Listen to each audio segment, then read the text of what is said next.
So I've parked myself under a tree because I'd like to talk to you about this monument here. So this grave and monument was erected in 2017 to honour the 75 named children they're named on the monument that are buried here. So this is 2 mass graves, and those graves or the plots are owned by Barnardo's children's charity. The children that are in this or these mass graves are many of over 100,000 who came to Canada from the UK between 1869 and the early 1940s. They came to Canada because apparently it would provide them with a better life, but it also would provide Canada with cheap labour. They were, or are known as, the British home children. Unfortunately, many of the home children were mistreated and suffered horrendous abuse. So a little bit about the background. In the 1800s into the early 1900s, the poor were living in squalid conditions in and around the slums of the UK. If parents were deemed unfit and or not looking after their children, the kids would be taken from them and put into homes. However, the children were not only from unfit parents or orphans. It could be that if a parent died and the family fell on hard times, help wasn't available, therefore the parent would be encouraged or persuaded to give up their child or children, and the promise of a better life for the child would encourage that decision. What most of the parents didn't know is that once they agreed to this, they would be stripped of all parental rights. There are some horrible stories of this actually happening. So in essence, a vast number of the parents gave up their children because they felt they had no other choice. The courts could have taken the kids off them if they did not agree. So the Home Children's Scheme was founded by Annie Macpherson in 1869. Annie Macpherson was a Scottish evangelical Quaker. She and over 50 organisations were involved in the efforts to bring children to Canada. This was including the British charity Barnardo's and the Salvation Army. They set up receiving homes in locations around Canada where most of the kids would be taken to on arrival. From there they were assigned homes to live in based upon their age effectively, and when I say assigned homes, they were essentially farmed out as workers. Barnardo's themselves sent over 30,000 kids over to Canada. I would hope that the scheme was set up with only good intentions for giving the UK kids a better life in Canada. In actual fact, I'm not so sure, but anyway. Not all of it is bad. Some of the younger children were taken in by families and adopted. They were the lucky ones. They did have a better life. Some of the children were workers, but treated well. So kids would work on farms or in service in people's homes.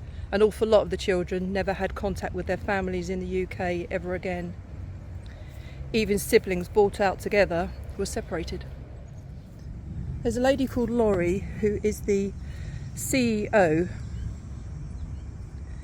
of the Barrie, Ontario-based British Home Children Advocacy and Research Association. She spent many, many years researching this. She tracked down the identities of many of the children and has heard some awful stories of abuse. Laurie, in fact, has ancestors who were British home children.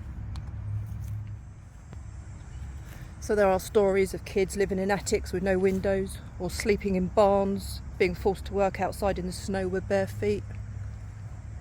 Kids were physically abused, girls were sexually abused, and some children were even murdered.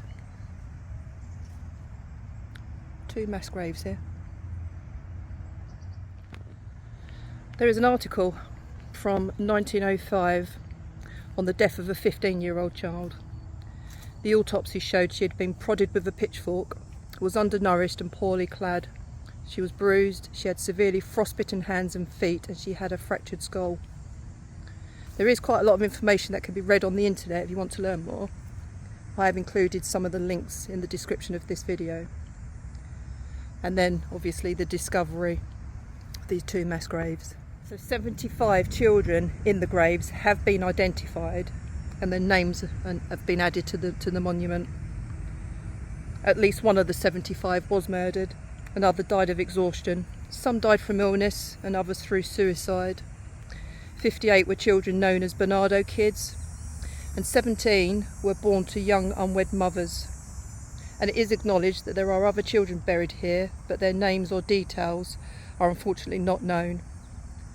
The name of one identified person does not appear on the monument, as her details were not found until after. But we can remember her now. Her name is Molly Brickstock, and she died of aplastic anemia on the 26th of February 1923. Rest in peace, Molly. Now, I have permission from Laurie to use some of the information from her site and share the stories of some of the children. So Charles Bradbury died February 2nd, 1897, and was 15 years old. His child remains were found in a burned down cow stable. A post-mortem found that the boy's throat was cut. Charles was a Barnardo boy, and 18 months prior to his death he had been turned over to Stuart and John Blaine. The Blaines leased 100 acres of land, and 3 of them lived in a small house on the land. It is alleged that he and John Blaine had had words, and in a fit of rage Charles set fire to the cow stable. A newspaper article at the time says that the inquest had adduced that Charles was alive at the time of the fire and had inhaled smoke. It stated that the cut throat was self-inflicted with a razor. Of course it was. Emma Newell died the 27th of March 1914. She was 17 years old. Emma was born in England in 1896, and she was the daughter of Elizabeth and James. She came to Canada at the age of 10 years old in around 1907.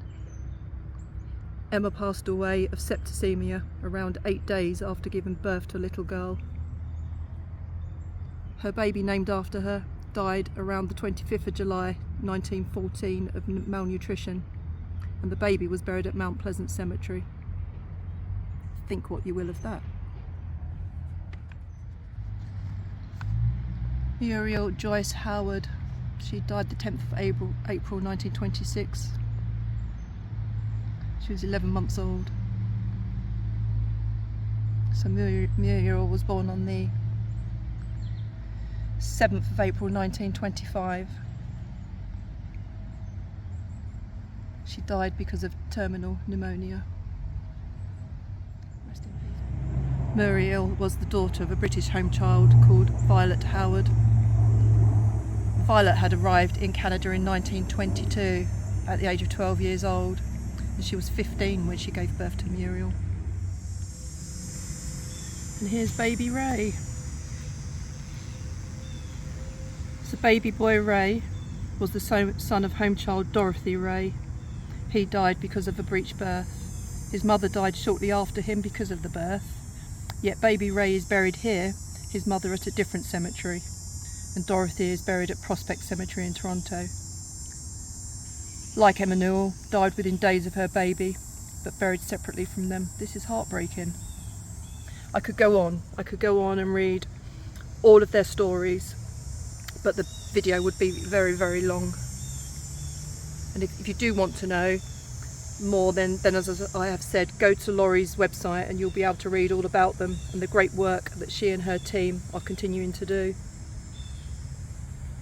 To all of the British home children buried here and around Canada, may you all rest in peace.